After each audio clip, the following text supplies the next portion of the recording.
Hello and welcome, Disney Infiniteers. This is James from iHeartInfinity.com, and today we will be talking about Sabine Wren for Disney Infinity 3.0.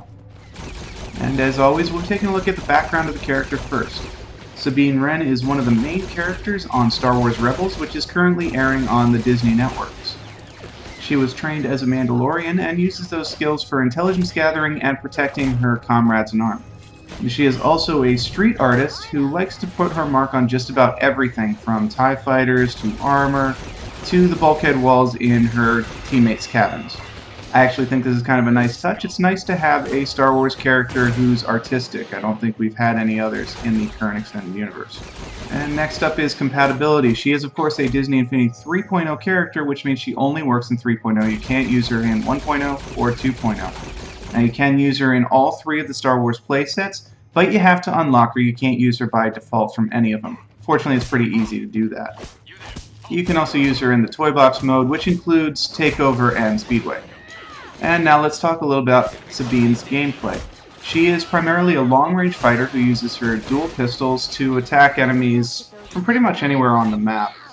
She does have melee attacks, but they're primarily going to be used to set up combos. You're going to attack once, delay a little bit until you see the glowy things, attack again, and then followed up with a ranged shot, which will do a lot of damage.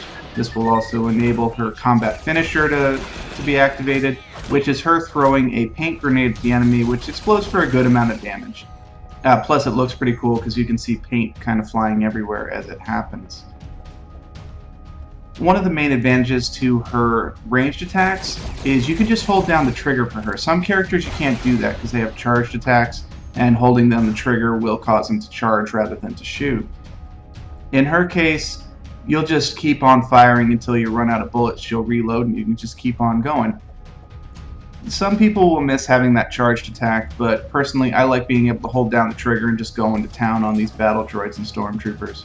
Now, of course, because she is primarily ranged attack, her combat can be a bit repetitive, a little straightforward. However, if you like third-person shooter games, she's a good character for you to use, especially if you use her targeting, which is pulling the left trigger. You can get a kind of typical third-person viewpoint going on there. It works pretty well. If you're looking for some variety in melee combat, though, you might want to look elsewhere. This is not her specialty. Now, if you do find yourself surrounded by bad guys, though, she does have her special attack, which is great for clearing out groups, especially if they're tightly packed.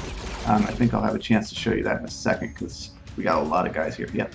Okay, so special attack. She puts a little bomb on the ground, and nothing will happen. You can put a couple of them down.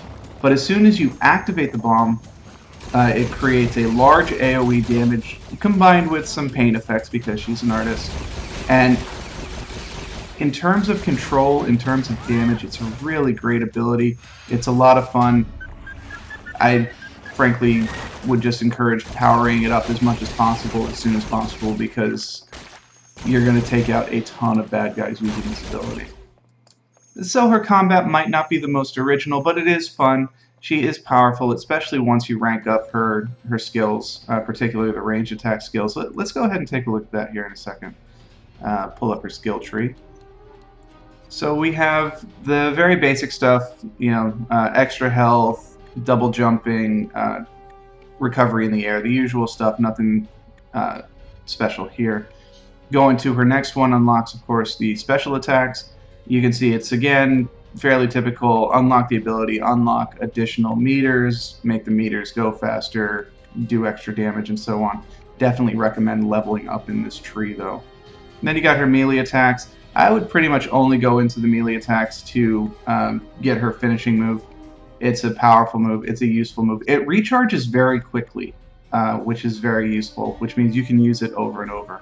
And then, of course, we have the ranged attack tree. This is where you're going to put most of the points. Increase the number of shots she can fire, increase the damage, increase the rate that they attack at. You also unlock her combo here. It's the one off on the right. And you're going to use that a lot. So you've also got her super jump. She's a tech specialist. She's a marksman. She does not have Mynock hunting, which I think is an oversight. I think she should have that. But you have a pretty well-rounded character here. Thanks for watching, guys, and make sure to check back because we got a lot of cool figures coming out in the very near future with Marvel Battlegrounds and Zootopia, and I cannot wait to try them out.